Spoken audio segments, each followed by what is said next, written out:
এবং বাংলাদেশে অনেক মেয়ে আছে হিন্দিতে অনর্গল কথা বলে, এই জন্য বলে হিন্দি সিরিয়াল সারাদিন দেখে, সারাদিন তো অনেক মেয়ে দেখবেন হিন্দির চাইতে বাংলায় কম বলতে পারে, হিন্দি বেশি বলতে পারে। তো আমার কথা হচ্ছে আপনি উর্দু বলেন, বাংলা বলেন, ডাজন্ট ম্যাটার, যে কোনো মানুষ যে কোনো ভাষাকে পছন্দ করতেই পারে, বাট মাথায় রাখতে হবে যে মানুষ কোরআন পড়তে পারে না তার কোনো ভাষা শিক্ষার দাম তার কাছে নয়। কোরআন আমরা পড়ি না, বুঝি না, that's why we are bad luck people, আমাদের কপালটা পুড়ে গেছে। আচ্ছা দেখেন, মানুষ কোরআনটা কখন হাতে নিতে চায়, কখন কোরআনটা চায়? বইয়ের লকেট ছাড়াই গেছে, এই যে চেইন, হুজুরের কাছে আসছে, হুজুর একটু পানি পড়া দেন, চুরি হয়ে গেছে, চোর ধরবো। আচ্ছা কোরআন কি চোর ধরার জন্য আসছে? তোমরা কথা বলো, আসছে আসছে। আমার মনে হয় যে কোরআন যদি চোর ধরার জন্য আসতো তাহলে বাংলাদেশে কোনো পুলিশের চাকরি থাকতো না, সব হুজুরের চাকরি হতো, খালি চুরি হতো। আর হুজুর প্লিজ চাল পড়া দিলাম, ইচ্ছা মতো তেলাওয়াত করো, ফু মারবে না, চোর ধরবেন। প্রিয় ভাইরা, কোরআনটা চোরকে ধরার জন্য আসে নাই, চুরিকে বন্ধ করবার জন্য কোরআনটা এসেছে। এই কোরআনটা ডাকাতকে ধরবার জন্য আসে নাই, ডাকাতিকে ধরবার জন্য আসে নাই, ডাকাতকে পরিপূর্ণ চেতন একদম মুছে দেওয়ার জন্য কোরআনটা এসেছে। এটা হচ্ছে সেই কোরআন। এই কোরআন থেকে আজকে আমরা তাফসীর শুনবো, সকলে আমরা রাজি আছি তো ইনশাআল্লাহ? Today our central theme, our subject matter is Jahannam, hellfire. How will be the hellfire, and how will be the hate of fire, and who will enter in the paradise and who will enter in the hellfire? জাহান্নামটা কেমন হবে, জাহান্নামের আগুনটা কেমন হবে, কারা হবে জান্নাতি, কারা হবে জাহান্নামী, জানার দরকারটা যুবক ভাইরা আছে না নাই? আচ্ছা একটা ওয়াদা করি আমরা সবাই, তারপরে আমি আমার তাফসীর ঢুকে যাচ্ছি। বলেন সবাই আমার সাথে, আমি যা বলি you have to repeat after me. বলেন সবাই হুজুর। এই তোমরা বলো না কেন, যুবকরা দাঁড়ায় আছো, বলো হুজুর। আমরা সবাই ওয়াদা করছি যতক্ষণ দোয়া না হবে আমরা কেউ বাসায় ফিরে যাব না। এভাবে ফিরে যাব না, বলেন ইনশাআল্লাহ। এই জাহান্নামটা কেমন হবে এটা বোঝাবার স্বার্থে 30 পারার 1 নম্বর পৃষ্ঠা সূরাতুন নাবা থেকে আমি তেলাওয়াত করেছি। আল্লাহ তাআলা বলছেন, ইন্না জাহান্নামা কানাত মিরসাদা, this hellfire is like a boat. এই জাহান্নামটা হচ্ছে বিশাল বড় একটা ঘাটির মতো। লিতাগিনা মাআবা, for the transgressors a place of return. যারা অবাধ্য হবে, নামাজ কালাম পড়বে না, তাদের জন্য জাহান্নামকে ঠিকানা বানায় দিবে একজন, তিনি কে? লাবিথিনা ফিহা আহকাবা। আল্লাহ টাইম লিমিটেশন বলছে কতদিন তারা সেখানে বসবাস করবে। আল্লাহ বলছে they will live there for age, যুগের পরে যুগ তারা সেখানে বসবাস করবে। তাদের খাবারটা কেমন হবে? লা ইয়াদুকুনা ফিহা বারদাও ওয়ালা শারাবা, they will have no food to eat and they will have no water to take. খাওয়ার জন্য কোনো বস্তু থাকবে না, আর পানি খাওয়ার পান করার জন্য কোনো পানি থাকবে না। ইল্লা হামিমা ওয়া গাসাকা, রক্ত এবং পুঁজ হবে জাহান্নামীদের খাদ্য। নাউজুবিল্লাহ পড়লেন না? এটা হচ্ছে সেই জাহান্নাম, এটা হচ্ছে ভূমিকা। আচ্ছা যুবক ভাইয়েরা, আমার কথার প্রশ্ন উত্তর দাও। জাহান্নামে শাস্তি দেওয়া, উত্তর জানলে বলবেন, নয় চুপ থাকবেন। জাহান্নামে শাস্তি দেওয়ার সবচেয়ে বড় বস্তু বা মাধ্যমের নাম কি? মাশাআল্লাহ, কে বলেছো? হাত তুলে দেখি আগে। মাশাআল্লাহ, খুব ভালো, হাত নামাও। সবাই বলেন এবার নামটা কি? এদিকে শুনে বলেন তো ভাই, নামটা কি? ফায়ার, আগুন। আপনার ফায়ার সার্ভিসের নাম শুনছেন? যেখানে আগুন লাগে সেখানে ফায়ার সার্ভিস চলে যায়। আচ্ছা একটা সময় আমরা রান্না করতাম চুলায়। আমার বাড়ি হচ্ছে খুলনা বাগেরহাটে। আমার যখন গ্রামের বাসায় ছিলাম তখন দেখতাম যে সব সময় রান্না হতো চুলাতে। But the time has totally changed now. এখন আমরা যেটা রান্না করি এটার নাম হচ্ছে গ্যাস, গ্যাসের চুলা। আছে না নাই? দেখবেন আমরা যখন গ্যাসের চুলা বাসায় নিয়ে আসি খুব ভয়ে থাকি কখন যেন সিলিন্ডার বাস্ট হয়ে যায়। ব্লাস্ট হলে তো জীবন শেষ। ঠিক আছে যুবক ভাইয়েরা? আগুনকে আমরা বড্ড ভয় পাই, ন্যাচারালি মানুষ হিসেবে খুব ভয় পাই। আচ্ছা, একটা মনে করেন একটা মোমবাতি,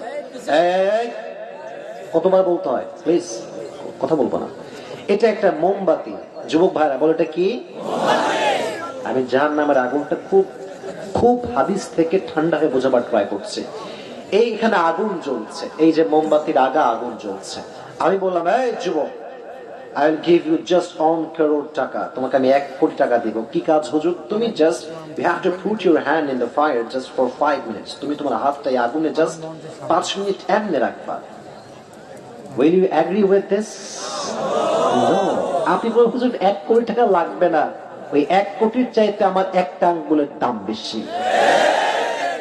তুমি কখনো একমত হবা না। 5 মিনিট আমি রাখবো না হুজুর। আমি তো বিশ্বাস করি আমার এই হাত যদি বেঁচে থাকে 1 কোটি কেন, আমি 10 কোটি টাকা কামাই করতে পারবো, ঠিক না? দুনিয়ার আগুনের ক্ষেত্রে আমরা 5 মিনিট রাখতে রাজি না। হাদিস শোনেন এবার, আল্লাহ হাবিব বলেছেন জাহান্নামের আগুন দুনিয়ার আগুনের চাইতে 70 গুণ বেশি তাপ হবে। নাউজুবিল্লাহ বলেন, 70 গুণ বেশি তাপ হবে।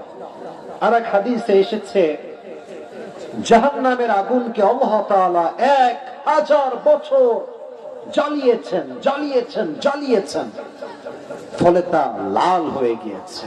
আর এক হাদিসে আসছে ওই আগুনকে আল্লাহ তাআলা আবারও 1000 বছর জ্বালিয়েছেন, ফলে তা সাদা হয়ে গিয়েছে। আবার 1000 বছর জ্বালিয়েছেন, ফলে তা কালো হয়ে গিয়েছে। তিরমিজির হাদিস। এখন যে জাহান্নামের আগুনের রংটা আমরা একটু অনুধাবন করি যে লাল রং না, জাহান্নামের আগুনের রংটা এখন কোন কালার হয়ে আছে? ব্ল্যাক, ব্ল্যাক কালার, কালো হয়ে আছে, ভয়ঙ্কর একটা রূপ ধারণ করে আছে। আহা, এটা হচ্ছে আমার হাত। আয়াত শোনেন, এটা হচ্ছে আমার হাতের কি বলেন তো? চামড়া, ত্বক বা স্কিন।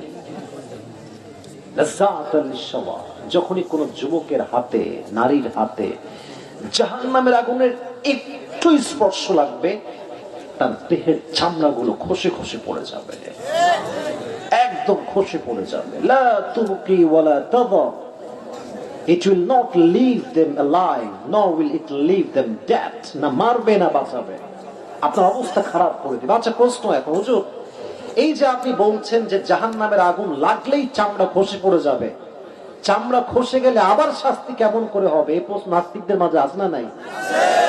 নাস্তিকরা বলবে এই কিরে, তোরা তো বলিস যে আগুন লাগলেই দেহ শেষ, তাহলে আবার কেমন করে আল্লাহ শাস্তি দিবে? কোরআনে আল্লাহ জবাব দিয়েছেন। আল্লাহ তাআলা বলছেন কুল্লামা নাদিজাত জুলুদুহুম বাদদালনাহুম জুলুদান গায়রাহা লিয়াযুকুল আযাব। যখন কোন বান্দার চামড়া পুরে ছারখার হয়ে যাবে, গলে পচে যাবে, সঙ্গে সঙ্গে ওই জায়গায় নতুন চামড়া আবার লাগিয়ে দিবে একজন, তিনি কে? সঙ্গে সঙ্গে আল্লাহ তোমার চামড়া চেঞ্জ করে ফেলবে। Until the day of judgment Allah will punish you like this. যতদিন কিয়ামত কায়েম না হবে ততদিন পর্যন্ত এভাবেই জাহান্নামের আগুনে মানুষগুলো পুড়তেই থাকবে, পুড়তেই থাকবে, পুড়তেই থাকবে। বলেন নাউজুবিল্লাহ। এবার আসেন জাহান্নামের আগুনের ভয়টা কেমন থাকা উচিত। মাথায় রাখবেন, যার হৃদয়ে আল্লাহর ভয় আছে সে কখনো সুদ খেতে পারবে না। যার হৃদয়ে আল্লাহর ভয় আছে সেই মেয়ে কখনো বোরকা পরে পার্কে পার্কে বাদাম খেয়ে প্রেম করতে পারবে না। না, এরকম মেয়ে নাই ভাই, আমি নিজে দেখেছি, তুমি বললেও আছে না বললেও আছে। তো মাথায় রাখবে, একটা কথা বলে দিই এখানে, হাদিস বলতে গিয়ে মনে আসলো। আসলে দেখেন, বোরকাটা আসলে মানুষ বোরকা হিসেবে আজকাল পড়ছে না। অনেক মেয়ের ফ্যাশন হিসেবে পড়ে, অনেক মেয়ে 3-4টা প্রেম করে, এখন বাপ মা দেখলে তো সমস্যা হবে। তাই মুসলমানদের বোরকাকে হারাম কাজের হাতিয়ার হিসেবে তারা ব্যবহার করে। এটা জাহান্নামের আগুনের ভয়ের কোন নমুনা নয়। আচ্ছা, আপনারা সবাই একজন সাহাবী, তার নাম হচ্ছে আবু বকর রাদিয়াল্লাহু তাআলা আনহু, নাম শুনেছেন আপনারা সবাই? সাহাবাদের মাঝে জাহান্নামের আগুনের ভয় কেমন ছিল আমি হাদিসগুলো শেয়ার করছি। দেখেন, আমাদের দেশের প্রধানমন্ত্রীর নাম কি যুবক ভাইয়েরা? শেখ হাসিনা। তৎকালীন সময় যিনি প্রাইম মিনিস্টার ছিলেন তার নাম ছিল খলিফাতুল মুসলিমিন আবু বকর রাদিয়াল্লাহু তাআলা আনহু। আবু বকর একবার ঘরে আসলেন, স্ত্রীর কাছে বসলেন। স্ত্রী বলেন, ইয়া খলিফাতুল মুসলিমিন, আপনার সন্তানরা আপনার কাছে একটা আবদার করেছে, একটা জিনিস খেতে চায়। কি নাম তার, বলো তো দেখি। বলছে তার নাম হচ্ছে সারিদ। আমাদের দেশে বলেন তো মুরগির গোস্তের দাম বেশি না গরুর গোস্তের দাম বেশি? তৎকালীন সময়ে আরব বিশ্বে সবচাইতে দামি খাবারের নাম ছিল সারিদ। তো প্রধানমন্ত্রীর কাছে টাকা পয়সা কম থাকে না বেশি থাকে ভাই? বেশি থাকে। তো তিনি বলছেন যে মাফ চাই, আমার কাছে সারিদ খাওয়ানোর মতো কোনো টাকা পয়সা নাই, তুমি আমার সন্তানদের কাছে মাফ চেয়ে নাও যে বাবা যান মাফ চেয়েছে, সারিদ খাওয়াতে পারবে না। চলে গেছেন। দীর্ঘ 2 মাস পরে তিনি আবার বাসায় আসছেন। এবার তারপর একটা প্লেট নিয়ে এসে বলছেন, নেন ধরেন। কি এখানে বলো তো দেখি? বলছে এখানে সারিদ রাখা আছে। সুবহানাল্লাহ, আপনারা পড়লেন না সবাই? সারিদ এটা কই থেকে আসলো? আমি তো কিনি নাই, আমি তো টাকা দেই নাই। তো স্ত্রী বলছে, ইয়া খলিফাতুল মুসলিমিন, আপনি যে আমাকে প্রত্যেক মাসে হাত খরচের টাকা দেন বাড়ির জন্য, প্রত্যেক মাসে টাকা বাঁচিয়ে বাঁচিয়ে বাঁচিয়ে বাঁচিয়ে আজকে আমি সামান্য সারিদ ক্রয় করেছি। তো বলছে তাই তো, তাও আমি একটু খাই। উনি একটু খেলেন। খাওয়ার সঙ্গে সঙ্গে সোজা মজলিসে শুরা, সংসদ ভবনে চলে গেলেন। এই সবাই কোথায়? পুলিশ কোথায়? র্যাব কোথায়? রাষ্ট্রপতি কোথায়? সেনাপতিরা কোথায়? কাম হিয়ার, সবাই আসো এখানে, একটা বিশাল বড় পরামর্শের দরকার আছে। সবাই এক ডাকে চলে আসছে। কি খবর? এমার্জেন্সি কল কেন? আবু বকর ডাক দিয়ে বলছে, আমার প্রিয় সদস্য ভাইয়েরা শোনো, তোমরা আমাকে প্রত্যেক মাসে যেই ভাতা দাও, যে বেতন দাও, আস্তে কমায় দাও। কেন কমাই দিব? কেন ইয়া খলিফাতুল মুসলিমিন, কমাবো কেন? বলছে এটা প্রমাণ হয়ে গিয়েছে আবু বকরকে যদি তোমরা এর চাইতেও কম বেতন দাও, তার সংসার চলে যাবে। সুবহানাল্লাহ পড়ায়। তার হিসাবটা কোথায়? যে কিরে, আমার টাকা বাঁচায় আমার ওয়াইফ সারিদ কেমনে কিনলো? নিশ্চিত টাকা বেঁচে গেছে। তো একজন দাঁড়িয়ে বলছে, ইয়া আমিরুল মুমিনিন, ইয়া খলিফাতুল মুসলিমিন, একটা আবদার। বলছে বলো। বলছে আচ্ছা, আপনি তো আমাদেরই কাজ করেন, একটু বেতন বেশি থাকলে সমস্যা কি? খান না একটু, সমস্যা কি? আমাদেরই তো টাকা, আপনি খান। বলছে তোমার টাকা আমি খাবো বেঈমানি করে, গাদ্দারি করে, আর জাহান্নামের আগুনে আমাকে পুড়তে হবে।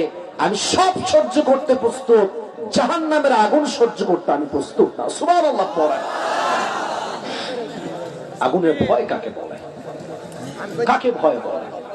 আজকে আমাদের জেনারেশন কোথায়? রাত 2টা 3টা পর্যন্ত পর্নোগ্রাফি মোবাইল ফোন দেখেন।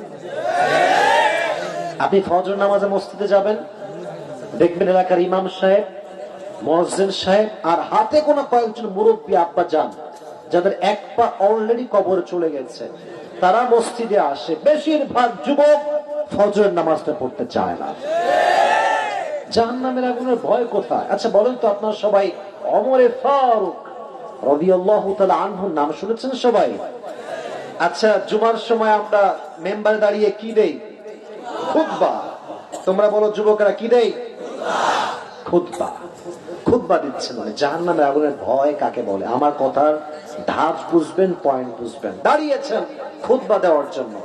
আমি যে এটা পরে আছি, আমার দেহের পোশাকটা, এটা কি পাঞ্জাবি না?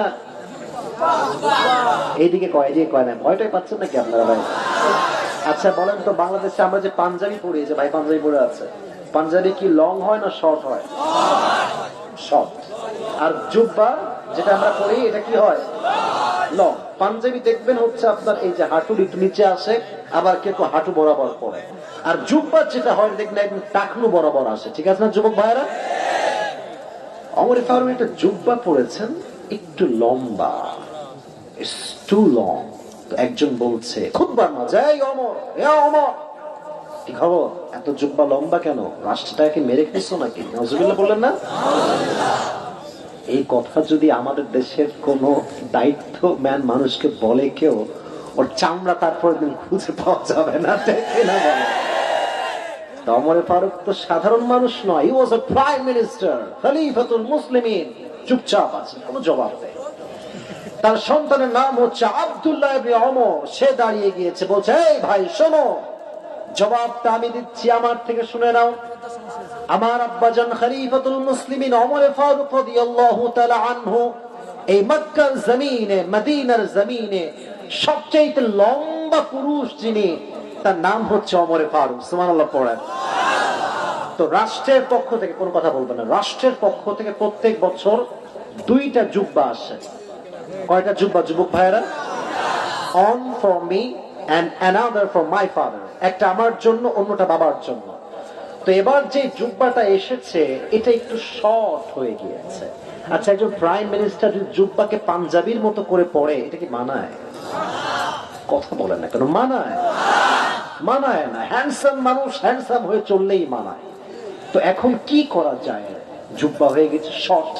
চাইলে তিনি কোষাগার থেকে নতুন টাকা নিয়ে নতুন জামা বানাতে পারতেন, বানান নাই। বলছে, আব্বা যান, কি খবর, তোমার জামা কোথায়, নিয়ে আসো। তো ছেলে বাবার কাছে জামাটা নিয়ে আসছে, বলছে আমার জামাটাও নাও। 2 জামা মিলিয়েছে, বলছে দর্জি কোথায়, দর্জিকে নিয়ে আসো। যাও, দর্জি আসছে। কি হয়েছে ওমর, ইয়া খলিফাতুল মুসলিমের আদেশ কেন, এত রাত গভীর রাতে ডাকছেন কেন? বলছে এই নাও আমার ছেলের জুব্বা, এটা আমার জুব্বা, 2টাকে তালি লাগায় দাও। কি লাগায় দাও? তালি লাগায় দিব। খলিফাতুল মুসলিমিন, আপনি কি বলছেন? এইটা তালি কেন লাগাবো? আপনি নতুন জামা পড়তে পারেন। বলছে আমি তো চাইলে নতুন জামা একটা না লক্ষটা কিনতে পারি, বাট আমি জনগণের হক মেরে খাবো আর জাহান্নামের আগুন আমি পড়বো, এটা আমি কোশ্চিন কালেও সম্ভব না, আমি সহ্য করতে পারবো না। সুবহানাল্লাহ পড়েন। আগুনের ভয় কাকে বলে? কত মারাত্মক ভয়! একটা চুল পরিমাণ টাকা কেউ মেরে খায় নাই। ওমর ফারুক মারে নাই, ওসমান গনি মারে নাই, আবু বকর রাদিয়াল্লাহু তাআলা আনহু মারে নাই। সারাটা জীবন নিজে ভাবে থাকছে, রাষ্ট্রের 1 পয়সায় হাত দেয় নাই। সুবহানাল্লাহ পড়েন। আর আমার এই বাংলার মাটিতে আমি কোন ব্যক্তির নাম বলছি, এটা সবাই জানে, প্রধানমন্ত্রী নিজে ডিক্লেয়ার দিয়েছেন আমার এই দেশ থেকে কোটি কোটি টাকা মেরে বিদেশের মাটিতে পাচার করে দেওয়া হয়। আমরা কারো বিরুদ্ধে কথা বলি, এটা আমাদের হকের কথা, আমাদের অধিকারের কথা। আমাদের টাকা কেউ মেরে খাবে, এটা আমরা সহ্য করব, এটা কোশ্চিন কারো সম্ভব হতে পারে না। ল্যাকিং অফ ফিয়ার অফ জাহান্নাম, যার হৃদয়ে জাহান্নামের ভয় নাই, সে 1 টাকা কেন কোটি টাকা মেরে খেতে পারবে। ঠিক আছে যুবক ভাইয়েরা? এবার বলো যে জাহান্নামে যারা যাবে, এদের মাঝে জাহান্নামীদের সংখ্যা পুরুষদের বেশি হবে না নারীদের বেশি? খুব খুশি, তাই না? নারীদের হবে একবারে। বাবারে বাবা, শোনেন একটা তথ্য বলে দিয়ে যায়, এখানে অনেক ওলামা ইকরাম আছেন। আমরা শুধুমাত্র জানি যে নারীরা সবচেয়ে বেশি জাহান্নামে যায়, বাট এক্ষেত্রে 2টি হাদিসই আছে। এক হাদিসে আসছে পুরুষরা সবচেয়ে বেশি জাহান্নামী হবে, আর এক হাদিসে আসছে নারীরা সবচেয়ে বেশি জাহান্নামী হবে। নারীরা কেন জাহান্নামী হবে? কারণ বেশিরভাগ নারী আছে এমন যারা স্বামীকে কথায় কথায় খোঁটা মারে। না না, এরকম নাই। আছে কিনা যুবক ভাইরা? কথা বলো, আছে? শুধু খোঁটা মারে, বিয়ে করলে বুঝবে এমন একটা খোঁটা মারবে তোমার পুরো জীবনটা পাইনসা হয়ে যাবে। দেখে না যুবকেরা? এটা হচ্ছে নারীদের জাহান্নামে যাওয়ার সবচাইতে বড় কারণ। এবার আসলে একটা বিষয় আপনাদের সবার সঙ্গে শেয়ার করি। জাহান্নামে মানুষ কোন কারণে সবচাইতে বেশি যাবে? সবাই নামাজ। বলেন নামটা কি? নামাজ। বলা হবে ইয়াতাসাআলুনা আনিল মুজরিমিনা মা সালাকাকুম ফি সাকার। জাহান্নামীদেরকে প্রশ্ন করা হবে, এই জাহান্নামে তোমাদের কোন জিনিসটা জাহান্নামে নিয়ে আসছে বলো, কোন গুনাহ তোমাদেরকে জাহান্নামী বানিয়েছে বলো। তারা বলবে ক্বালু লাম নাকু মিনাল মুসাল্লিন, আমরা সব আদায় করতাম, সব করেছি, বাট নামাজটা পড়ি নাই। নামাজ আমরা আদায় করি নাই। ওমর ফারুকের একটা হাদিস শোনাই, নামাজ কাকে বলে, নামাজ পড়া কাকে বলে। একবার ওমর ফারুকের কাছে একবার এক অগ্নি উপাসক আসছে, তার নাম হচ্ছে আবু লুলু আল মাজুসি। নামটা একটু কঠিন, আমাকে বলেন। আবু লুলু আল মাজুসি, অগ্নি উপাসক। আমার মনিব আমার কাছে প্রত্যেক দিন 6 দিরহাম চার্জ করে। কয় দিরহাম? বলেন না কেন, কয় দিরহাম? তো আমি তো গরিব মানুষ, এটা দেওয়া পসিবল না, আমি দিতে পারি না, আমার জন্য একটু কমায় দেন। এটা আসলে আমার দ্বারা হয় না। বলছে আচ্ছা তুমি কি করো, তোমার জবটা কি, তোমার কাজ কি? তো বলছে আমি তো চাকু বানাই। চাকু চেনেন না আপনারা সবাই? এদিকে কথা শুনেন, চাকু চাকু চেনেন আপনারা সবাই? তো এটাকে আরবিতে বলা হয় খঞ্জর। মাকবাদাতুহু ফি ওয়াসাতি, ডান পাশেও চাকু বাম পাশেও চাকু, মাঝখানে হচ্ছে হ্যান্ডেল। বলছে তাই নাকি, তুমি খঞ্জর বানাও? You are the richest man in Medina man, তুমি তো অনেক বড় লোক, তোমার তো 6 দিরহাম কম হয়ে যায়, আরো বাড়াতে হবে। বলছে কি, সবার বেলায় নরম আর আমি মুসলমান না, তাই আমার বেলায় গরম, তাই না? দাঁড়াও, তোমার কি করতে হয় এটা আমি দেখতেছি। আবু লুলু আল মাজুসি ফিরে আসছে, সারা দিন মিলে একটা খঞ্জর বানিয়েছে যেটা সাইজে অনেক বড়। মাকবাদাতুহু ফি ওয়াসাতি, যার হ্যান্ডেলটা হচ্ছে মাঝখানে। ফজরের নামাজের সময় যখন ওমর এসেছে, তখনকার সময় সাহাবায়ে কেরাম কানু ইউসাল্লুনা বিগলাস, তারা অন্ধকারে নামাজ পড়তেন। আমরা বাঙালিরা এমন সময় নামাজ পড়ি, সালাম ফিরাই দেখি সকাল হয়ে গেছে। আপনারা কি ওমরায় হজে কে কে গিয়েছিলেন? এই তো ওমরা বা হজে এক দুজন কেউ আছে? একজন আছেন। আমি লাস্ট টাইম গিয়েছিলাম ওমরাতে, ওটা আমার that was my first experience in my life. যখন আমি গেলাম, আমরা প্রথমে উঠেছিলাম মদিনাতে। কোথায়? এটা নামটা বলতে ভালো লাগছে না আপনাদের? মদিনায় কার রওজা বলেন তো? রাসূলুল্লাহ বলেন সকলে সাল্লাল্লাহু আলাইহি ওয়াসাল্লাম। আমি যখন গেলাম, হাদিস বলতে গিয়ে কথাটা মনে পড়ে গেল।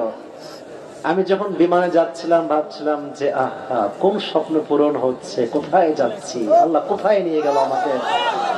আমি জাস্ট মনে মনে আমার এই যে হার্টবিট যে আছে না, ধুক ধুক ধুক ধুক করতেছে। তো আমি যখন নেমেছি এয়ারপোর্টে, আচ্ছা আপনি বিরক্ত হচ্ছেন নাকি আমার কথাতে আপনারা প্রিয় ভাইরা? আমি যখন এয়ারপোর্টে নামি এট দ্য টাইম অফ ফজর, ফজরের নামাজের সময়, মদিনার শহরে নেমে গেছি, নবীর শহরে নেমে গেছি। এত সুন্দর জায়গা, এত সুন্দর লাইটিং, এত সুন্দর শহর, মনে হচ্ছে আমি জান্নাতের বাগানে ঢুকে গেছি। গেলাম, আমাকে বলতেছে যে হুজুর আপনি এখন যাইতে পারবেন না, আগে রেস্ট নেন, তারপরে যাবেন আপনার নবীজির রওজা। আরে আমি রেস্ট রাখেন, আমি এখনই যাব। আমি কোন রেস্ট ছাড়া জাস্ট ফ্লাইট থেকে নেমেছি, হোটেলে ইন করছি, জামা কাপড় রেখে সোজা নবীজির রওজায় চলে গিয়েছে। মনে বড় আশা ছিল যাব মদিনায়। পড়েন, মনে বড় আশা ছিল যাব মদিনায়, সালাম আমি করব গিয়ে, সালাম আমি করব গিয়ে নবীর রওজায়। মনে বড় আশা ছিল, বলেন না, মনে বড় আশা ছিল যাব মদিনায়। প্রণামে। তো তখন তারা ফজরের নামাজটা খুব অন্ধকারে পড়তো। তো ওমর ফারুক আল্লাহু আকবার দিয়ে নামাজ দাঁড়িয়েছেন ফজরের নামাজের ইমাম হয়ে। আল্লাহু আকবার সানা কেরাত পড়ে রুকুতে গিয়েছে, আর পেছনে আছে আবু লুলু আল মাজুসি, পেছনে আছে খঞ্জর। ওমর যখন রুকুতে গিয়েছে, সঙ্গে সঙ্গে ছুরিটা বের করে সোজা আমার পেটের দিকে তাকান, এমনি ধরে ওমরে ফারুকের এই পাশ দিয়ে ঘোরায় 3টা পোস্ট মারছে। 3টা স্ট্যাবিং করছে, একদম ঘোরায় এমনি 3বার স্ট্যাবিং করছে। এত ধারালো ছুরি যে ওমরে ফারুকের ভেতরে যে নাড়ি ভুড়িগুলো ছিল এমনি সব বের হয়ে গেছে। নাউজুবিল্লাহ পড়ে সবাই। ওমরে ফারুক কোনো কথা নাই, বলছে কাতালানি আল কাল, আমাকে একটা কুকুর মেরে ফেলেছে, আমাকে বাঁচাও। সব সাহাবায়ে কেরাম দৌড় দিয়ে আসছে। যে সাহাবায়ে কেরাম কিছু নামাজ ছিল, কেউ তাকে বাঁচিয়েছে, আর তার জায়গায় একজন ইমামকে দেওয়া হয়েছে, তাকে ধরে নিয়ে আসা হলো বাহিরে। অমর সেন্সলেস, কোনো জ্ঞান নাই, অজ্ঞান হয়ে আছে। রাষ্ট্রীয় চিকিৎসক সবাই আসছে, অমরকে বাঁচাও। খলিফাতুল মুসলিমিন এমন এক বাদশাহ যার শাসন আমলে সিংহ, বাঘ, হরিণ এক পানিতে তারা পানি খেয়েছে, এক ঘাটে তারা পানি পান করেছে, এমন একজন শাসক ছিলেন। তো সব চিকিৎসকরা এসে বলছে, অমর একটু পানি নাও, একটু পানি খাও। পানি যখন মুখে দিয়েছে, এইভাবে পানি দিচ্ছে, নাভি দিয়ে বের হয়ে যাচ্ছে, পানি দিচ্ছে এইভাবে বের হয়ে যাচ্ছে, দুধ দেয় বের হয়ে যায়। রাষ্ট্রীয় চিকিৎসকরা বলল অমরের হায়াত আর বেশি দিন বাকি নাই, অমর শেষ। তো অমর ছিল অজ্ঞান, হঠাৎ করে সেন্স ফিরে আসছে। এবার আসে মূল হাদিসের মূল কথা। অমর জ্ঞানে এসে বলে নাই যে আমার রাষ্ট্র গেল কোথায়, আমার ছেলে গেল কোথায়, মা গেল কোথায়, না। অমর প্রথমেই বলছে আসাল্লান নাস, আমি যে ফজরের নামাজের ইমাম হয়েছিলাম এই নামাজ থেকে মানুষ আদায় করেছে। সুবহানাল্লাহ পড়েন। নামাজ কাকে বলে, নামাজের গুরুত্ব কাকে বলে, মৃত্যুর শেষ মুহূর্তে এসে তিনি বলেছেন আসাল্লান নাস, হ্যাভ দে পারফর্ম দ্য সালাহ, তারা কি নামাজ আদায় করেছে। উনি এটা বলে বুঝিয়ে দিয়েছেন জাহান্নামে যদি পড়তে না চাও নামাজ ছাড়া কোনো গতি তোমার কাছে নাই। ঠিক না বলো যুবকেরা? আরো ছোট্ট একটা আমল আপনাদের সবাইকে শিখাই দিয়ে যাই। যদি জাহান্নাম থেকে বাঁচতে চান প্রত্যেক দিন এশারের নামাজের পরে সূরা মুল্ক তেলাওয়াত করবেন। ইনশাআল্লাহ বললেন না আপনারা সবাই? এদিকে শুনে না, জোরে বলেন ইনশাআল্লাহ। আচ্ছা হুজুর আমি তো তেলাওয়াত করতে পারি না, আমার খুবই কাঁচা একটা অবস্থা। ভাই খুবই সহজ, অ্যান্ড্রয়েড ফোন আছে না নাই? জাস্ট ঘুমানোর আগে সুন্দর করে বালিশের কাছে সূরা মুল্ক তেলাওয়াত করে শুনবা, একা একা শুয়ে শুয়ে শুনবা, পড়লে যে সব, শুনলে আল্লাহ সেই সব দিয়ে দিবেন। আরেকটা আমল শিখিয়ে দিয়ে যাই, শিখবেন নাকি শেষ করে দিবে ভাই আপনাদের? এই আমলটার নাম হচ্ছে তাকওয়া। যার হৃদয়ে ভয় থাকবে একজনের, তিনি কে? যাদের হৃদয়ে আছে আল্লাহর ভয় তারা কভু পথ ভুলে যায় না। পড়েন, আল্লাহর প্রেম ছাড়া এই দুনিয়ায় কারো কাছে কোনো কিছু চায় না। ঠিক না? ওমরে ফারুক রাদিয়াল্লাহু তাআলা আনহুর জামানায় একজন যুবক তার কাছে আসতো। এই তো যুবক ভাইরা তোমাদের কথা বলছি, ভালো করে শুনবা। এসে বলছে ইয়া ওমর, আমার হৃদয়ে আল্লাহর ভয় খুবই কম, আপনি দোয়া করেন যে আল্লাহ আমার ভয় বাড়িয়ে দেয়। ওমর দোয়া করলেন, আল্লাহ তার হৃদয়কে তাকওয়া দ্বারা ভরপুর করে দিল। এখন যুবক তো ওমরের পাগল, সবসময় ওমরের কাছে আসে। এবার ওমরে ফারুকের বাসার পাশে আরেকজন নারীর বাসা, যে সুন্দরী গুণবতী নারী। সে সবসময় যুবককে দেখতো যে যুবক খুব সাদা মাটা মনের মানুষ। সে সবসময় চাইতো যুবককে তার ছালে জলে ফাঁসাবার জন্য, জালে ফাঁসাবার জন্য। তো যুবক তো আল্লাহর ভয় আছে, কখনো সে খারাপ কাজ করবার জন্য উদ্বুদ্ধ হয় না। তো একদিন সেই যুবকটা মেয়ের পাল্লায় পা দিয়ে ফেলেছেন, কারণ মেয়েদের যে ব্রেইন এটা বড্ড ক্রিটিক্যাল ব্রেইন। ওরা ওদের ব্রেইন দিয়ে যে কোনো যুবককে 1 মিনিটে ওয়াশ করে ফেলতে পারবে। মাথায় রাখবা, মেয়েরা যুবকদের চরিত্র নষ্ট করে 2টা জিনিস দিয়ে, 1 পোশাক, 2 নাম্বার ফেসবুক আইডি। এ তোমার ঠিক বলো না কেন যুবক ভাই? কথা কি মিথ্যা না সত্যি? অনেক মেয়ে ভাই 3 বাচ্চার মা ফেসবুকে লেখে অ্যাঞ্জেল প্রিয়া, অ্যাঞ্জেল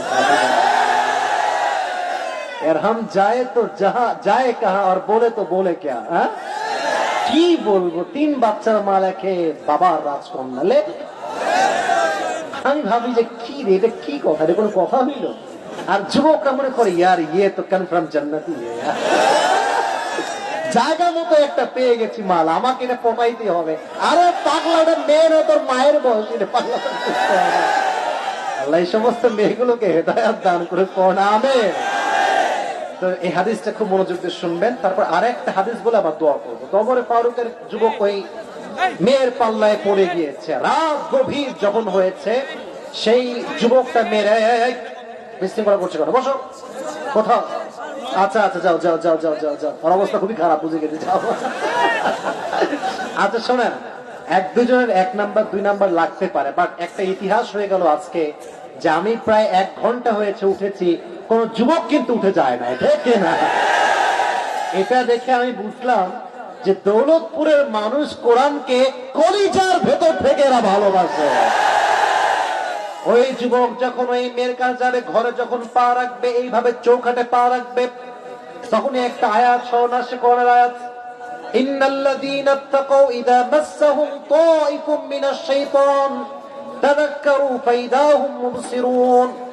আয়াতের তর্জমা হচ্ছে এরকম, যে ব্যক্তির হৃদয়ে আল্লাহর ভয় আছে, যখন তাকে শয়তানের কোন কুমন্ত্রণা স্পর্শ করে তখন সে স্মরণ করে একজনকে, তিনি কে? আল্লাহকে স্মরণ করার সঙ্গে সঙ্গে আল্লাহ তার ইমানের চক্ষুকে খুলে দেয়। সুবহানাল্লাহ পড়ে। এদিকে তাকান, এটা হচ্ছে মেয়েটার ঘরের দরজার চৌকাঠ, এটা হচ্ছে যুবকের পা। এমনি যখনই পা দিয়েছে, পা ফেলবে কি, আয়াত স্মরণ আসার সঙ্গে সঙ্গে যুবকটা উল্টে বাহিরে পড়ে গেছে, সেন্সলেস হয়ে গেছে। মেয়েটা বলছে এটা মারা গেছে মনে হয়, তোলো। সেই মেয়েটা তাকে তুলে তার বাবার বাড়ির কাছে ফেলে আসছে। ফজরের নামাজে পর্যন্ত তার বাবা আসছে, দেখছে কিরে আমার ছেলে পড়ে আছে কেন এখানে, তোলো, গেট আপ, বাবা ওঠো ওঠো, পানি দিচ্ছে। যখনই চোখ খুলেছে, সে তার বাবাকে সব ঘটনা খুলে বলেছে এবং সে আয়াতটা তেলাওয়াত করেছে। আয়াত তেলাওয়াত করে যুবকটা ওই তাকওয়া হৃদয়ে নিয়ে কালেমা পড়তে পড়তে আল্লাহর কাছে চলে গিয়েছে। সুবহানাল্লাহ। তো আসতে হয়ে গেল যে জোরে সোরে। ওমরে ফারুক আসছে জানাজা দেওয়ার জন্য, দাফন করবার জন্য। যখন দাফন দিয়েছে, ওমরে ফারুক বলছে আব্বা জান লা তাহজান, টেনশন করবেন না। কোরআনে আল্লাহ বলেছেন ওয়ালিমান খাফা মাকাম রাব্বিহি জান্নাতান, যেই বান্দার হৃদয়ে আল্লাহর ভয় থাকবে তাকে আল্লাহ রাব্বুল আলামিন কবরের ভেতরে দুইটা জান্নাতের মালিক বানাই দিবে। এই আয়াত যখন ওমর ফারুক তেলাওয়াত করেছে, কবর থেকে ওই যুবকের আওয়াজ ভেসে আসছে। যুবক বলছে ইয়া ওমর, আল্লাহ আমাকে অলরেডি দুটো জান্নাতের মালিক বানিয়ে দিয়েছে। হায়াতে সাহাবা অথবা তাফসীর ইবনে কাসিরে আপনি এটা পেয়ে যাবেন যে যুবকটা আল্লাহর ভয়ে মৃত্যুবরণ করেছিল, তাকে আল্লাহ দুইটি জান্নাত দান করেছে। সুবহানাল্লাহ পড়া। তারা জাহান্নাম থেকে বাঁচতে হলে হৃদয়ে ভয় থাকতে হবে। একজনের আওয়াজ দিয়ে বলেন তিনি কে? শেষ কথা, শেষ হাদিস বলেন তো বিশ্ব নবীর আচ্ছা শেষ ভালো যার। এই হাদিসটা মনোযোগ দিয়ে শুনবেন তো ইনশাআল্লাহ। প্রশ্ন করি, আচ্ছা আমি একটা অ্যানাউন্সমেন্ট দিচ্ছি। আচ্ছা আমার পকেটে আজকে বেশি টাকা পয়সা নাই, মানি ব্যাগটা রেখে আসছি, না হয় আজকে পুরস্কার দিতাম। তবে একজন যুবক আমি চাই, যেই যুবকটা আমার ওয়াজ যখন আমার শেষ হবে আমি সেই ওয়াজটা একটু রিপিট করব, তারপর সেই যুবকটা চেষ্টা করবে আমার কথা অনুযায়ী আমার ওয়াজটাকে রিপিট শোনাবার জন্য। রাজি আছেন তো ইনশাআল্লাহ? তাহলে প্রশ্ন করি, বলেন তো বিশ্বনবীর জীবনের সর্বশেষ একটা শব্দের উচ্চারণ করেছেন আসসালাত আসসালাত ওয়া মা মালাকাত আইমানুকুম, নামাজ ছেড়ে দিও না। ইন্তেকালের দিন যখন এসে গেল, বিশ্বনবীর জ্বর, প্রচন্ড পরিমাণে জ্বর, ডান বাম হতে পারছেন না, প্রচন্ড জ্বর। ফজরের নামাজে পড়ে আসছে জিবরাইল, নাম কি বললেন, নাম কি? এসে বলছে ইয়া রাসূলুল্লাহ আসসালামু আলাইকা ইয়া রাহমাতাল লিল আলামিন, নবী হে আল্লাহ আপনাকে সালাম পাঠিয়েছে আরশে আজিম থেকে। নবীজি বলছে ওয়া আলাইকুম আসসালাম, কি খবর? বলছে নবী হে আজকে তো আমি একা আসি নাই, আমার সঙ্গে একটা গেস্ট আসছে, মেহমান আসছে। কে মেহমান? বলছে নিয়ে আসো। কে? বলছে ইয়া রাসূলুল্লাহর নাম হচ্ছে মালাকুল মউত। সুবহানাল্লাহ পড়া। তো এদিকে তাকান, আমি একটু আপনাদেরকে অভিনয় করে দেখাই যেন আপনার হাদিসটা একটু অনুধাবন করতে পারেন। তো মালাকুল মউত যখন সে ঘরে প্রবেশ করেছে, এসে বিশ্বনবীকে বলছে আসসালামু আলাইকা ইয়া রাহমাতাল লিল আলামিন, নবী আপনাকে সালাম, এবং আপনি পৃথিবীর একমাত্র মানুষ যাকে আমি মালাকুল মউত প্রথমবারের মতো সালাম করেছি। সুবহানাল্লাহ পড়া। আমি কাউকে কখনো সালাম দেই নাই, আপনি প্রথম মানুষ যাকে আমি সালাম দিয়েছি। নবীজি বললেন তাই? দাঁড়াও, কি হয়েছে তোমার, তুমি কি কাজে আসছো? তো বলছে নবী হে আমি তো আসলে একটা কাজেই আসি, আর এই কাজটা আমি নিজে আসি না, আমাকে পাঠায় কে? বলেন না বলেন না, তুমি কে? কি কাজ বলো? বলছে আল্লাহ আমাকে পাঠিয়েছেন আপনার একটু। আচ্ছা আচ্ছা আচ্ছা, কিছু হয়নি কিছু হয়নি। ওরা যুবক মানুষ, বাচ্চা মানুষ, ওরাই তো পাগলামি করবে ভাই। পাগলামি করবে কারা? এখন সারা দাঁড়িয়ে ওরা মুরব্বী লাফায়, এখানে ভালো লাগবে দেখতে পাই, এরাই লাফাবে। মাথায় রাখবেন মসজিদে বাচ্চারাই দুষ্টুমি করলে মানায়, মুরব্বী দুষ্টুমি করলে মানায় না, ঠিক না? তোমরা একটু বামে আসো, এই পিচ্ছে এক মাইল দিকে, এদিকে আসো, এদিকে এদিকে। ওর বয়স দেখেন আপনি, ওর বয়স কত হবে? 12 থেকে 11 হবে। এমন ছোট ছোট বাচ্চা। সেদিকে আমি ক্রিকেট খেলা খেলি মাঝে মাঝে, আমার দেখছেন ফেসবুকে, মাঝে মাঝে খেলি একটু মানে শরীরকে ঠিক রাখার জন্য। ওই সেদিন মাগরিব পরে ভাবলাম যে মাহফিল ধরবো ইনশাল্লাহ, আগে একটু ক্রিকেট খেলে নেই। তো যখন ক্রিকেট খেলতে নামছি, মাঠে না রাস্তার উপরে, তো আমি ওই পাঞ্জাবি পরেছিলাম, আমার ক্যাপ ছিল মাথায়, যেন কেউ চিনতে না পারে। তো একজন ছেলে, কত বয়স হবে, 7 থেকে 8 বছর বয়স হবে, ও তাকায় আছে, কি রে বাচ্চার কি হইলো রে, কি হার্ট করলো নাকি, কি হইলো। পরে ওকে আমি ডাকলাম। এটা আমাকে যে সে দেখে সারপ্রাইজড হয়েছে ব্যাপারটা এটা না, ব্যাপারটাকে আমি বলছি। ছোট্ট ছেলে, হয়তো 4 বা 5 পড়ে। বললাম এদিকে আসো, এদিকে আসো, কি হয়েছে তোমার? বলছো হুজুর আপনি আসিফ হুজুর না? তুমি আমায় কেন, বয়স কত? তো হুজুর আমি টিকটক চালাই। হাসির কথা। কিন্তু আমার আফসোস কোনটা জানেন? আফসোস তো এই জায়গায়, যখন আমি ওকে সুযোগ দিলাম সেলফি তুলতে, বয়স মাত্র 8 বা 9 বা 10 হবে, অ্যাভারেজ 10 বছর হবে। কুষ্টিয়ার ভাইরা মাফ করবেন আমাকে, এটা আমি বলে ফেলছি, আপনারা রাগ করবেন না। ওই যুবক, মাত্র যুবক না, বাচ্চা ছেলে, 8-10 বছর বয়স হবে। ও যখন আমাকে জড়ায় ধরছে, একটা নিঃশ্বাস বের হয়েছে ওর মুখ দিয়ে, পুরোটা বিড়ির গন্ধে ভরা। আপনার হাসতেছেন, এটা হাসির বিষয় না। ও বাচ্চা ছেলে, ওর কাছে স্মার্টফোন, ও বিড়ি খায়। ও আজ বিড়ি খাচ্ছে, আগামী তো ও ইয়াবা খাবে। যুব সমাজ কোথায়? তো একটু চেপে বসো, আওয়াজ করবো না। তো আমি যেটা বলছিলাম, বিশ্বনবীর কাছে মালাকুল মউত এসে বলে, ইয়া রাসূলুল্লাহ, আল্লাহ আমাকে আপনার রূহ কবজ করবার জন্য পাঠিয়েছে, বাট আল্লাহ আমাকে বলেছেন যদি আপনি যেতে চান তবেই নিয়ে যাব, যদি আপনি থাকতে চান তবে আপনাকে রেখেই চলে যাব। সুবহানাল্লাহ পড়েন। তো দেখবেন মাঝে মাঝে আমাদের বেস্ট ফ্রেন্ড, আমরা সবাই বসি 10 জন মিলে, একজন বলছে কক্সবাজারে এখন রেলপথ চালু হয়েছে, ট্রেন, চল ঘুরে আসি। তো দেখবেন 10 জন বন্ধু বসে থাকলে একজন বন্ধু, সবার একটা বেস্ট ফ্রেন্ড থাকে, থাকে না? কিরে কক্সবাজার তো ভালোই ট্রেন চলছে, চল ঘুরে আসি মামা। তো যদি বেস্ট ফ্রেন্ড বলে চল মামা যাই, ওই বলবো আমিও যাবো, চল। কথা বলো, ঠিক আছে না? ঠিক আছে না? সবাই সবার বেস্ট ফ্রেন্ডকে ফলো করে। তো বিশ্বনবীর বেস্ট ফ্রেন্ড ছিল জিবরাইল। সুবহানাল্লাহ পড়েন। এবার আমার চোখের দিকে চোখ রাখেন। নবীজি জ্বরের কারণে এমনি চোখ দিয়ে তাকাইছে, আমি দেখাচ্ছি, সমস্যা নাই। বলছে ইয়া জিবরাইল, তোমার মতামত কি, তুমি কি বলছো, আমার কি করা উচিত? তো জিবরাইল বলছে, নবী হে, আল্লাহ আপনাকে দেখার জন্য আরশে আজিমে অপেক্ষায় বসে আছে, আপনার যাওয়া উচিত। বলছে তাই নাকি? ঠিক আছে আমি যাব, সমস্যা নাই। আইনা আয়েশা, হে আয়েশা তুমি কোথায়? আমার কাছে আসো, আমার কাছে তোমার শুভাগমন ঘটাও। আয়েশা আসছে, ইয়া রাসূলুল্লাহ এত ইমার্জেন্সি কল কেন, ডাকছেন কেন? বলছে আচ্ছা তোমাকে জানি কয়েক টুকরা গোল্ড দিয়েছিলাম, স্বর্ণ, হোয়ার ইজ দ্য গোল্ড, স্বর্ণগুলো কোথায়? নবী হে, যত্নের সঙ্গে রেখে দিয়েছি। শোনো, সব স্বর্ণ আজকে আল্লাহর রাস্তায় দান করে দাও। নবী হে, রেখে দেই, কাজে দেবে, আমার জন্য, সন্তানদের জন্য, কোনো প্রয়োজন নাই, দান করে দাও। আমি বিশ্ব নবী আল্লাহর কাছে এমন অবস্থায় সাক্ষাৎ করতে চাই যখন আমার কাছে কিচ্ছু নয়। সুবহানাল্লাহ পড়েন। আমরা যারা আছি, আমার সব মধ্যবিত্ত পরিবারের সন্তান।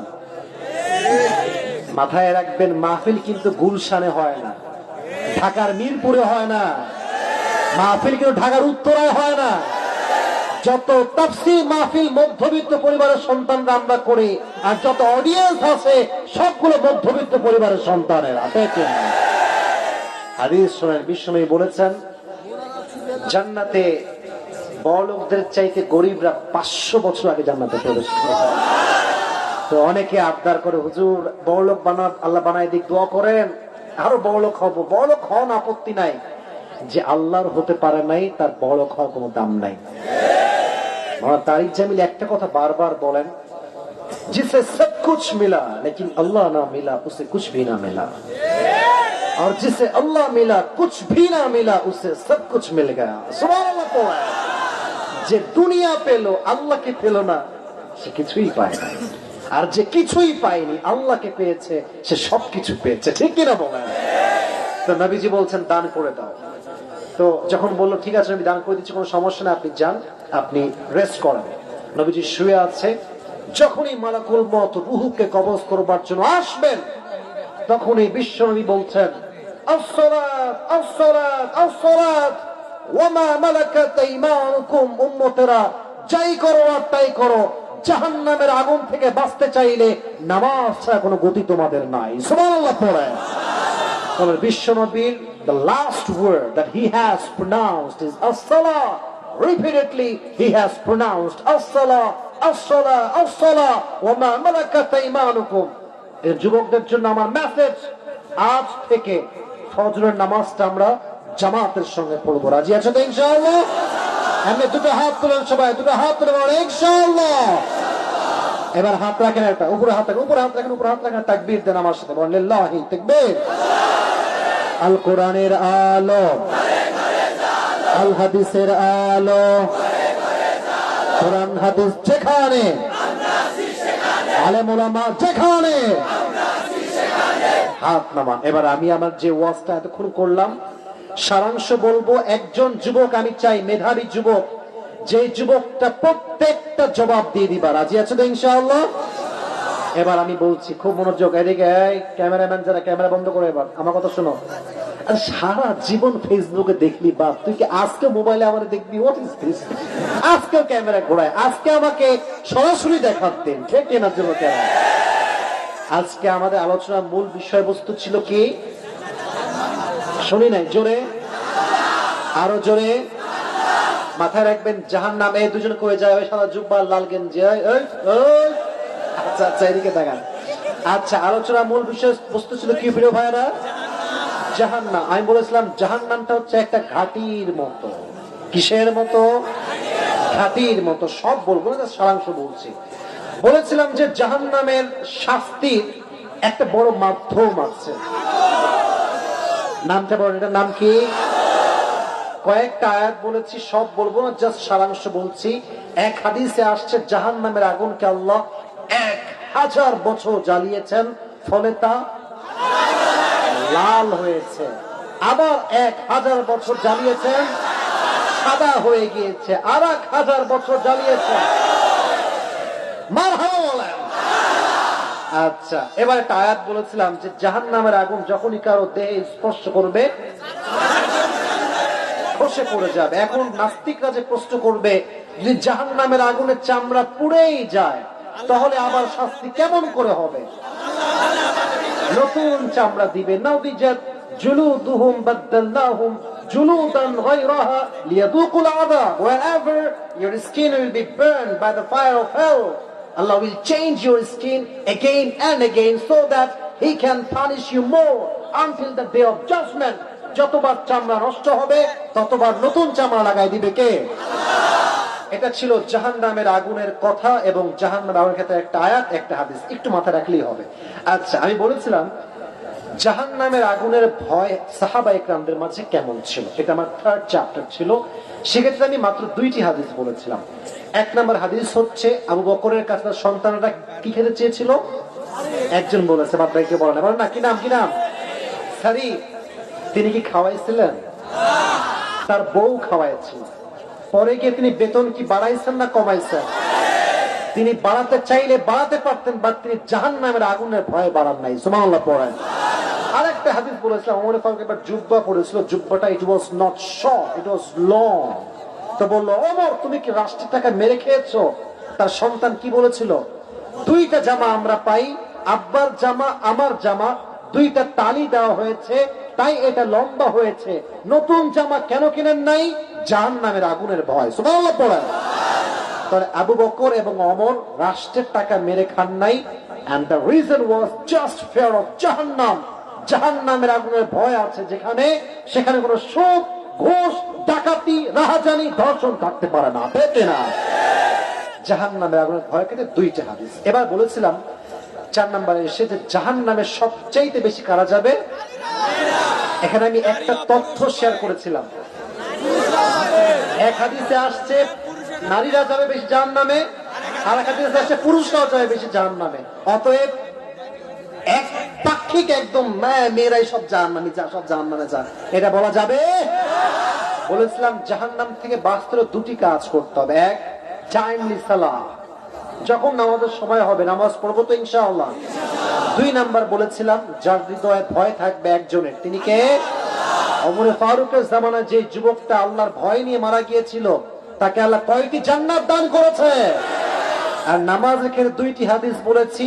ওমর ফারুক যখনই মারা যাবেন উনি একটা শব্দ বলেছিলেন, আসাল্লান নাস, মানুষগুলো কি নামাজ পড়েছে কিনা? সুবহানাল্লাহ পড়লেন না? আর সর্বশেষ হাদিস আমি বলেছিলাম বিশ্বনবীর জীবনের শেষ কথা ছিল কি? আরো জীবন নাম ছিল কি? অনেক তো হলো, এবার একজন যুবক দাঁড়িয়ে যান সাহস করে, আমি প্রশ্ন করবো উত্তর দিলে হবে। এই তো জুব্বাওয়ালা ভাই, আসেন আসেন আসেন আসেন, এদিকে আসেন এদিকে আসেন, একটু হ্যান্ড মাইক দেন তো। দৌলতপুরের ভাইরা আমরা দেখে যাবো তো ইনশাআল্লাহ। আচ্ছা, রাত কি খুব বেশি হয়ে গেছে নাকি যুবক ভাইরা? আচ্ছা এই দেন মাইক, মাইক চালু করে দেন। হ্যাঁ মাশাআল্লাহ, তুমি এই সাইডে আসো, এই যে এই সাইডে, এই যে আমার যে হুজুর বসে আছে হুজুর সামনে দাও। হ্যাঁ এই তো, ওকে, ভয় করবেন না, আমি আছি আপনার সাথে। হ্যাঁ একটু কাশি দেন তো দেখি। সালাম দেন সবাইকে। আসসালামু আলাইকুম ওয়া রাহমাতুল্লাহি ওয়া বারাকাতুহু। ভাই যে সাহস করে সবার আগে দাঁড়িয়ে সেটা মারহাবা দেন। ভাই আপনি শুধু বলবেন যে আজকে আমাদের আলোচনার মূল বিষয়বস্তু কি ছিল? মূল বিষয়, আজকে আমাদের আলোচনার মূল বিষয়বস্তু ছিল জাহান্নামের ভয়াবহ আগুনের যেই বা জাহান্নামের বর্ণনার কথা। আচ্ছা, জাহান্নামটা কিসের মতো বলেন তো? জাহান্নাম একটা ঘাটির মতো। মারহাবা বলেন। আমি কিন্তু কঠিন করবো না, কারণ আমার ফুল বাসে বলতে পারবেন এটা আমি জানি, আমি সহজ সহজ একটু একটু করে বলেন যে জাহান্নামের শাস্তির সবচেয়ে বড় মাধ্যমটা কি ছিল ভাই? আগুন। আবার তোমরা বলছো কেন? What is this, what is this, কি বলল না কিছু ভাই? বলেন ভাই, জাহান্নামের শাস্তির সবচেয়ে বড় মাধ্যম ছিল কি? আগুন। ওরা মানেন তো? আচ্ছা এদিকে তাকান, আগুনের ক্ষেত্রে একটা আয়াত একটা হাদিস বলেন, আগুনের তাপটা কেমন হবে সেক্ষেত্রে। একটা আয়াত বলেছেন, একটা হাদিস বলেছিলেন। হাদিসটা হলো আগুনের ক্ষেত্রে আগুনটা হবে মানে প্রথম 1000 বছর আগুনটা আল্লাহ তাআলা ওই আগুনটা জ্বালানোর পরে ওই আগুনটা হবে লাল লাল, আর এটা দ্বিতীয়বার আবার জ্বালাবে, দ্বিতীয়বার আবার জ্বালাবে 1000 বছর জ্বালানোর পর এটা সাদা হবে, তৃতীয়বার এটা ব্ল্যাক হবে। মাশাআল্লাহ, ব্যবসা খুবই ভালো, মাশাআল্লাহ। আচ্ছা এবার একটা আয়াত বলেন, খুবই সহজ আয়াতের অর্থটা বলেছিলাম। জাহান্নামের আগুনটা কত ভয়ঙ্কর হবে, খুবই সহজ। যখনই চামড়ায় লাগবে, আমি বলছি তো সহজ করছি তো, যখনই জাহান্নামের আগুন চামড়াতে লাগবে তখন কি হবে? চামড়াটা খসে খসে পড়বে। আর নাস্তিকরা যে প্রশ্ন করে যে জাহান্নামের আগুন চামড়া খসেই পড়ে যাবে, আবার শাস্তি কেমনে হবে? আমরা এই পাগল, সব বলা যাবে না তো, ও তো বাচ্চা, ও তো পারবে না সব। বলো বলো। মানে আচ্ছা ও পারবে না, কে পারবে? আরেকজন আসো। আচ্ছা বাদ দেন বাদ দেন। ওই যে রুমাল বলা, আসুন, দৌড় দেন দৌড় দেন, শেষের দিকে কয়দিন তাকাবো ভাই? আচ্ছা ঠিক আছে, সমস্যা নাই। তুমি যতটুকু পারছো ওকে মারহাবা দেন, সবাই মারহাবা দেন। কেউ রাগ করবে না ভাই, দেখেন ফুল ওয়ার্ড কেউ আমাকে শোনাতে পারবে না, আমি সহজ করার চেষ্টা করছি। তো যুবক ভাই তুমি বলো আয়াতটা কি ছিল? আয়াতটা ছিল জাহান্নামের আগুন যে হাতের পরে পড়বে, জাহান্নামের আগুনের এই হাতের চামড়া খসে খসে পড়বে। আর রাসূল সাল্লাল্লাহু আলাইহি সাল্লামের একটা হাদিসে প্রমাণ আসছে যে হলো ওই ঝরে পড়ার পর পরেই আবার নতুন করে চামড়া গজাইবে। মাশাআল্লাহ, মারহাবা, যা শরীফ বলছে বলো মারহাবা। আচ্ছা এবার বলো যে আমি যে বলেছিলাম জাহান্নামের আগুনের ভয় কেমন হওয়া লাগবে, দুইটা হাদিস বলেছিলাম, তুমি জাস্ট দুইটা হাদিসের একটু সারাংশ বলো। জাহান্নামের ভয় যেমন আবু বকরের মাঝে কেমন ছিল? আবু বকরের মাঝে ছিল যে ওনার ছেলে একটা খাবার, দামি খাবার খেতে চেয়েছিল, কিন্তু সে আর জাহান্নামের ভয়ে কিনে দেয়নি বা তাকে দেয়নি, তার স্ত্রী দিয়েছে। সে দেখছে যে আমার বাচ্চা, আমার বা স্ত্রী নিয়ে এসেছে, যে টাকা বাঁচায় রেখেছে, এই টাকা দিয়ে কিনে দিয়েছে। তার জন্য সে বলছে যে আমি এই টাকা বেতন কমায় দিব, বেতন কমায় দিবেন। জি মারহাবা মারহাবা। আর ওমর ফারুক খেতে বসলাম, লম্বা জুব্বা, ওটা বলো দেখি একটু। ওমর ফারুক রাদিয়াল্লাহু তাআলা আনহু বলেন যে ওনার যে বাইতুল হামের যে জুব্বাটা দুই বাহুতে, সেই জুব্বার জন্য ওকে ওকে, ও যা পারছে এর অনেকে পারবে না ভাই। হাসির কারণ কি? যে একটু পারবে থেকে আমরা আরো বেশি মোটিভেট করবো, ঠিক না বলো? তুমি আরেকটা শেষ কথা বললে তোমার পুরস্কার আছে, তবে এটা আমি এখানে দিব না, তোমাকে গাড়ি কাছে নিয়ে গিয়ে দিব, ঠিক আছে ইনশাআল্লাহ? তুমি শেষ কথা বলো যে নামাজের ক্ষেত্রে আমি দুইটা হাদিস বলেছিলাম, দুইটা হাদিসের দুইজন ব্যক্তির নাম জাস্ট বলো তাহলেই হবে নামাজের ক্ষেত্রে। হ্যাঁ, এক হলো উমর রাদিয়াল্লাহু তাআলা আনহু, আর এক রাসূল সাল্লাল্লাহু আলাইহি ওয়াসাল্লাম। মারহাবা মারহাবা মারহাবা। বসে পড়ো, যাও তুমি আমার সঙ্গে গায়ে দাও, ঠিক আছে? শোনেন ভাই, কাউকে দেখে হাসতে নাই। শোনেন, ও তো সাহস করে এখানে আসছে, অনেকে তো সাহস করে হাতটাও তুলতে পারে নাই, ঠিক আছে না? আপনাকে অ্যাপ্রিশিয়েট করতে হবে। দৌলতপুরের মাটিতে একটা ওয়াজ করলাম, কি করলাম বুঝতে হবে না? আর এটা যখন ইউটিউবে যাবে আপনার শুনবেন, এটা দিয়ে জীবন যেন পরিবর্তন হয়, আল্লাহ আমাদের তৌফিক দান করে। পড়াবে।